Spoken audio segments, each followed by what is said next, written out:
Muito boa tarde para você, estamos começando mais um Dia a Dia com Deus. E nessa semana estamos tratando aqui de um assunto que diz respeito a todos atualmente. Estamos falando da vaidade, porque todos nós gostamos de cuidar um pouco de nós mesmos, não é verdade?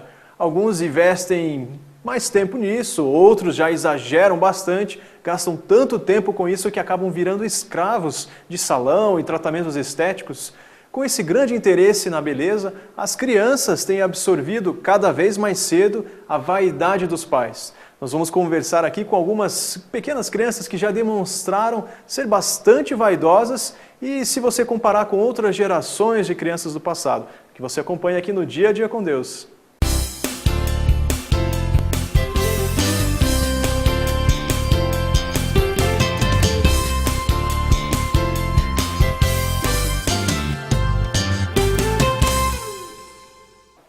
Eu sou Elaine, essa aqui é a Mariana, minha filhinha. A Mariana tem 9 anos. Quando eu era criança eu não fazia nada de salão, não existia isso, né, pra gente. A gente foi conhecer isso na juventude mesmo. E ela gosta de fazer escova, quando eu vou no salão ela quer ir junto, se deixar toda vez ela quer estar pintando a unha. E a gente tem que estar também colocando medida nisso, né? Tá mostrando para ela que até pode pintar a unha, você tem que manter a unha limpinha, cuidada, mas que tudo tem que ser na medida, né? As cores adequadas. Eu gosto de passar sombra, batom e blush. Tudo isso você faz quando você vai na festa? Uhum. Agora, um detalhe que eu estava lembrando agora há pouco, é que a Mariana sempre quis mudar o tom do cabelo. Então, ela desde muito nova, ela pedia para eu estar comprando tinta para pintar o cabelo dela. Ela queria ter o cabelo vermelho. E isso foi uma coisa que a gente teve que conversar bastante. Eu falei para ela que quando ela for adulta, ela pode fazer isso, né?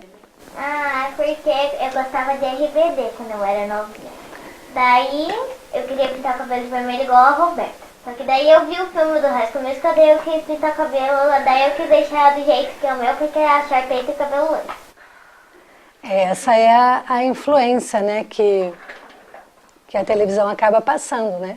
Então, por isso que a gente tem que estar sempre monitorando. Porque senão, hora é para agradar o programa tal, hora é para agradar o outro programa, e eles perdem um pouquinho o foco do que eles realmente têm que ser, né? A historinha do lápis, então, toda manhã, quando ela estava se arrumando para ir para a escola, ela fechava a porta do banheiro, né? Quando ela descia, assim, meio disfarçadinha, eu ia ver, ela tinha passado o lápis no olho. E eu conversei com ela várias vezes. Para você fazer essa maquiagem, tem que ter uma preparação de pele, passar um creme, aí você faz a maquiagem, depois você tem que ter um produto adequado para tirar. Todo dia você usando isso vai ferindo a tua pele. Mas não adiantou, a minha conversa não foi suficiente. Então um dia eu vim aqui, peguei o lápis e guardei, né? Guardei escondidinho. Aí ela veio me perguntar, mãe, cadê o meu lápis? Eu falei, você não obedeceu, eu tive que agir do meu jeito. Então a hora que você for sair, eventualmente, eu libero o lápis para você. Agora fora isso ele vai ficar guardadinho. Meu nome é Silvana. Essa é minha filha Juliana, ela tem 10 anos. Sim. Olha, a minha filha desde 1 ano vai no salão. Cortar cabelo, sempre ficou bem quietinha para cortar cabelo. Nunca chorou, sempre ficou feliz. Passar rímel, sombra às vezes, blush, pó de arroz, batom. Eu falo pra ela, assim, filha, mas no meu tempo não era assim. Eu falo, mãe, mas agora já estamos no ano 2008. É diferente, é no ano 2008. Então eu começo penso assim, vamos ver, né, o que vai acontecer. Mas até agora, assim, eu não vejo, assim, que tenha, assim, prejudicado muito, assim, a maneira dela, né. Se eu ver que isso prejudica, que está impedindo dela ser criança, aí vai ser diferente o tratamento. A mãe não pode esquecer que o papel dela é o de mãe. Às vezes a gente quer ser muito amiga da filha e isso acaba prejudicando a educação, né? Você tem que ter a postura de mãe, você tem que ter autoridade com o teu filho, sem dúvida. O que acontece com nossas crianças é que elas já nascem em um mundo onde existe um padrão muito exigente de beleza que acaba afetando o desenvolvimento das crianças. A palavra de Deus nos ensina como lidar com essa nova situação. É o que você acompanha em alguns instantes com o pastor Pascoal Piragini Júnior.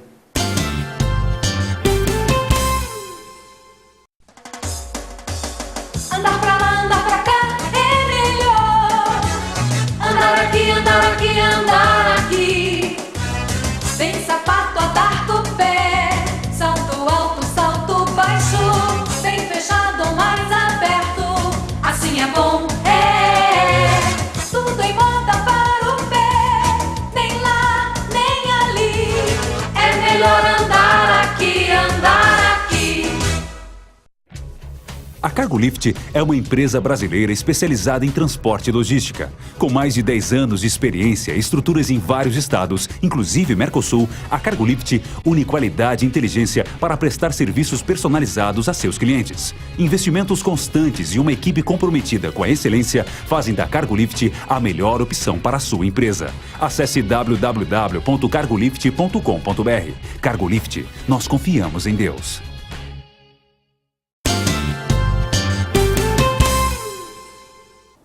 Quando a gente fala sobre vaidade, a gente está falando sobre o imaginário humano. Uma das grandes fabricantes de cosméticos do mundo fez uma reunião para decidir qual era a missão dela. E é muito interessante que essa grande fabricante definiu a sua missão da seguinte maneira: nós vendemos ilusão. Que verdade, né? Por quê?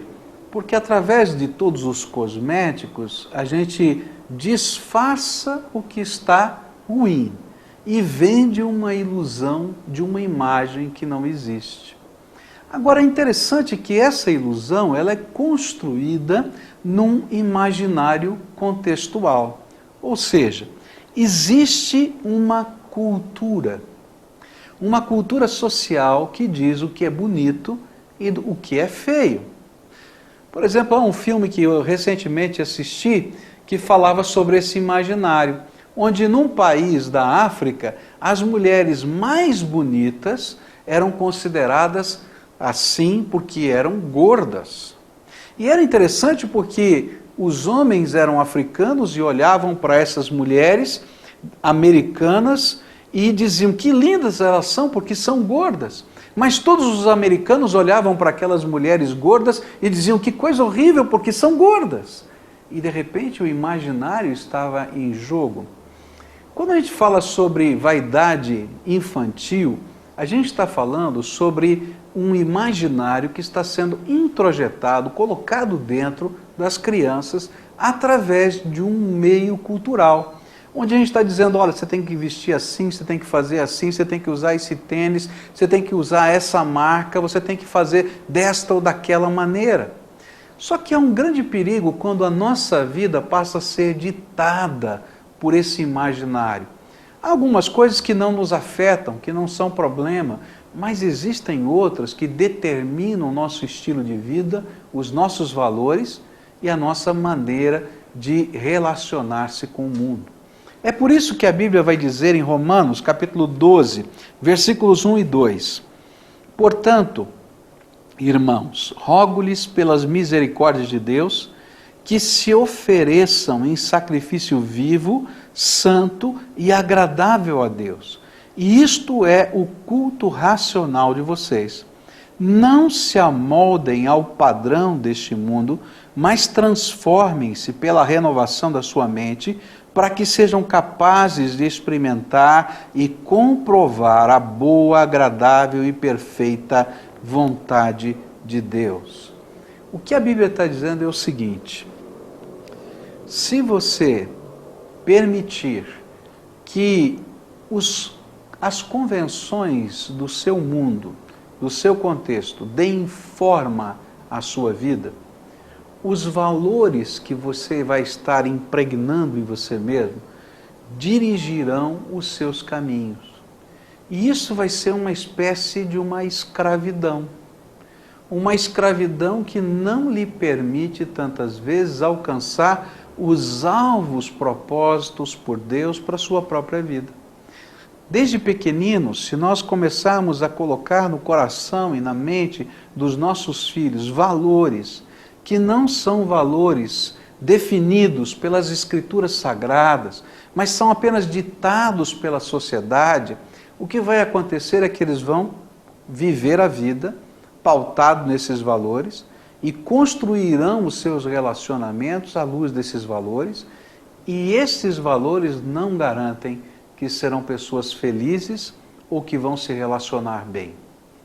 Às vezes a gente olha para alguns pais que estão vivendo alguns problemas, seus filhos estão frequentando lugares que não são bons, onde trafica a droga está ali passando em todos os sentidos, e eles estão às vezes pegando o seu carro, levando o seu filho até lá, deixando na porta, pegando no outro dia de manhã cedo e trazendo para casa.